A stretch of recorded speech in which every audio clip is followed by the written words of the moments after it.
Jésus-Christ n'a pas choisi la facilité. Il dit à Pierre, arrière de moi, Satan.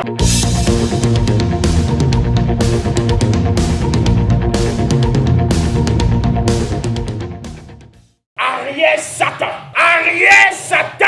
C'est dans Matthieu 16 à partir du verset 21 que la Bible nous déclare que Jésus-Christ commence par dire ce qu'il va souffrir pour sauver le monde. Il commença à faire connaître à ses disciples qu'il fallait qu'il allât à Jérusalem, qu'il souffrirait beaucoup de la part des principaux sacrificateurs et qu'il sera mis à mort. Voyez le discours de Jésus-Christ qui dit « Je vais souffrir ». Mais qui de ses disciples va aimer qu'il souffre? Pierre prit Jésus-Christ et il l'a mis à part. Il dit « À Dieu ne plaise que cela arrive ». Mais Jésus-Christ se tourna vers Pierre et il lui dit « Arrière de moi, Satan ». Pourquoi Jésus-Christ a parlé ainsi à Pierre? Ce Pierre qui souhaite qu'il ne meure pas, qu'il ne souffre pas. Il dit « Arrière, Satan ». En réalité, le diable cherche par tous les moyens à prendre contrôle de notre vie. Quand on nous a appelés chrétiens, le diable est déjà à notre poursuite. C'est pour cela que le mot d'ordre est cœur. Tu ne dois pas donner assez au diable. Satan, c'est cette force du mal qui cherche à prendre contrôle de toi. Cette force, la Bible l'a appelée serpent. Le serpent, c'est-à-dire la ruse. Le diable est aussi appelé tentateur. Il est aussi appelé ennemi. Nous devons apprendre à reconnaître le rusé qui est le diable. Nous devons apprendre à connaître le tentateur qu'il est. Nous devons apprendre à connaître l'ennemi qu'il est. C'est-à-dire qu'il est ennemi pour notre bien. Le diable a été aussi appelé dans la Bible accusateur. Le diable est aussi appelé diviseur dans la Bible. Donc dans l'église ou dans la famille, bien à l'endroit où tu travailles, quiconque amène la division est conduite par un esprit diabolique. Le dernier surnom du diable dans la Bible, c'est qu'il est menteur. Dans Éphésiens 6, verset 10, la Bible nous déclare « Fortifiez-vous dans le Seigneur et par sa toute puissance. Revêtez-vous de toutes les armes de Dieu afin de tenir ferme contre les ruses du diable. » Les ruses du diable. Nous allons t'en montrer aujourd'hui 3. La première chose que nous devons savoir, frères et sœurs, est que le diable nous tend des pièges. Le diable vient en ami pour commenter avec toi ce que Dieu a dit de faire ou de ne pas faire. Il tentera de te montrer que tu n'as pas bien compris le sens de la parole de Dieu. Ou bien c'est à lui que revient la possibilité de t'expliquer ce que Dieu a dit pour ne pas tomber dans le piège du diable. Que Papa Agoubin nous a montré la Bible comme notre pasteur. Il dit c'est notre code de vie. Sinon, le diable va t'éloigner de la parole de Dieu. Genèse 3, à partir du verset 1er. La Bible déclare que le serpent était le plus rusé de tous les animaux que l'Éternel Dieu avait fait. Il dit à la femme, Dieu a-t-il réellement dit, vous ne mangerez pas de tous les arbres du jardin? Et là, le piège du diable, il sait que c'est ce que Dieu a dit. Maintenant, il vient en ami pour demander la confirmation de ce que Dieu a dit. Il te teste pour voir si tu es ferme sur la parole de Dieu. Dieu a-t-il vraiment dit ça? Que vous ne devez pas manger du fruit de tous les arbres du jardin? La femme répondit, nous mangeons du fruit des arbres du jardin. Est-ce que c'est la réponse à la question que le serpent lui a posée? Si elle connaissait bien ce que Dieu a dit, elle doit dire oui ou non. Mais elle devrait dire oui parce que Dieu leur a dit de ne pas manger de tous les fruits. Mais elle commence par donner une réponse pour montrer au diable qu'elle hésite sur ce que Dieu lui a enseigné. De telle sorte qu'elle donne la permission au diable de lui expliquer sa compréhension des instructions de Dieu. Quand quelqu'un a un esprit diabolique et tu tombes dans son piège en lui disant de te montrer le chemin, tu seras écarté loin de la vérité.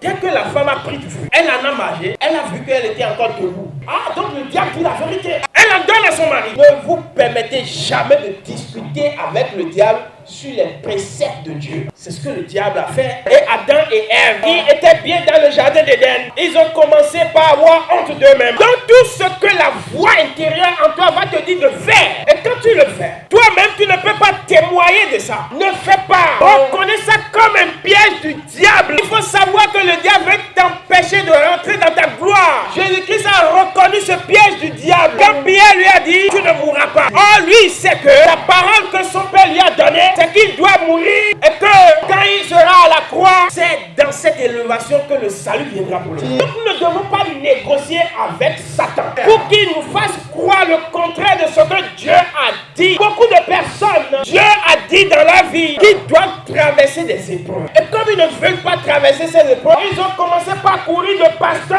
en pasteur. Et ces pasteurs-là remettent de l'eau, du sable, de la bougie, des pierres, des perles, toute autre chose comme de l'huile, qui sont des choses revêtues de puissance diabolique. Et ils se détournent du chemin de Dieu. Oh, Dieu avait prévu pour eux ces épreuves pour les élever. Face à l'épreuve, Jésus-Christ n'a pas choisi la facilité. Non, il dit à Pierre, arrière de moi Satan. Donc chaque fois que le diable va te montrer des facilités, dis-lui, arrière de moi Satan. La deuxième chose que le diable prend pour nous détourner, c'est la séduction. C'est-à-dire qu'il pose son piège. Il a posé son piège à Ève. Parce que Dieu a dit que vous n'allez pas manger de ce fruit, ce joli fruit-là. Dieu a dit de ne pas manger vraiment. Il a posé le piège à Ève. Et pour maintenant amener Ève à faire autre chose, il a commencé par séduire Ève pour lui dire, non, Dieu sait que si vous en mangez, vous aurez la connaissance du bien et du mal. Et vous serez comme Dieu. Il commence par les séduire. Vous savez ce que Ève a dit à la fin?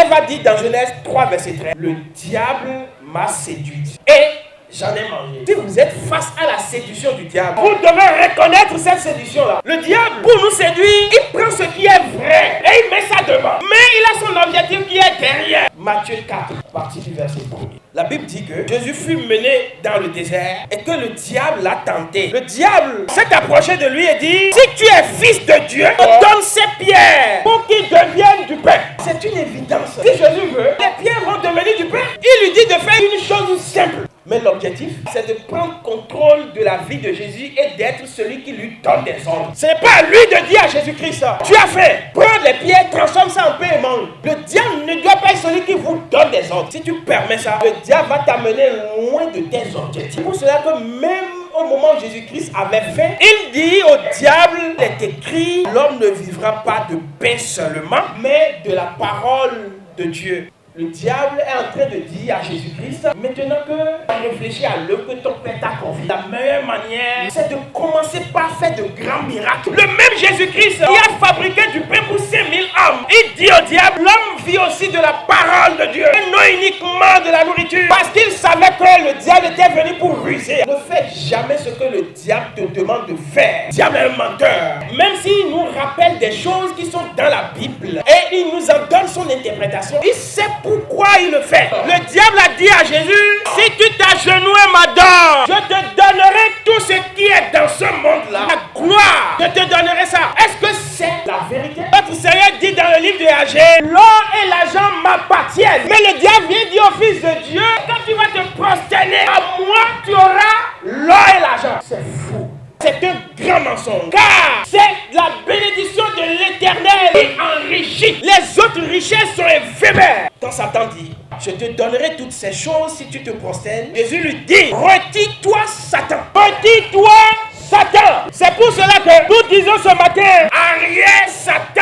La troisième ruse du diable, c'est que quand il t'a piégé, tu n'es pas tombé dedans. Quand il t'a séduit, tu n'es pas tombé dedans. Maintenant, il te provoque. Il va devenir violent pour te provoquer. C'est ce que le diable te fait. Dans ta maison, ou bien quelque part que tu es, quelqu'un commence par te provoquer pour que tu te mettes en colère. Il faut savoir qu'il t'a déjà piégé, et que cette personne t'a déjà séduit, et que tu n'es pas tombé dedans, et que cette personne joue maintenant sa dernière cartouche, c'est de te provoquer pour que tu changes ta posture, pour déranger ta paix intérieure, pour que le mauvais esprit puisse entrer en toi, pour gouverner ta vie. C'est pour cela que dans Ephésiens 4, verset 27, la Bible nous dit, ne donnez pas assez au diable. Parce que le diable vient vous déraciner avec la provocation. Le diable n'a pas pu attraper Jésus. Et que Jésus-Christ ne l'a pas suivi. Après, ils ont commencé par le provoquer. Quelqu'un l'a giflé par derrière. Si toi, tu es vraiment enfant de Dieu, qui t'a giflé, on prend son habit, on tire ça au sort. Les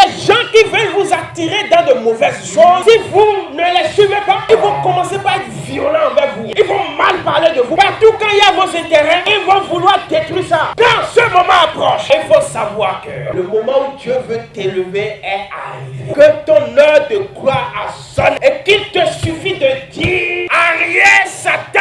Pour toute information, contactez le GFC au plus 229 97 07 33 99. EGFC TV pour la nouvelle naissance et la nouvelle adoration.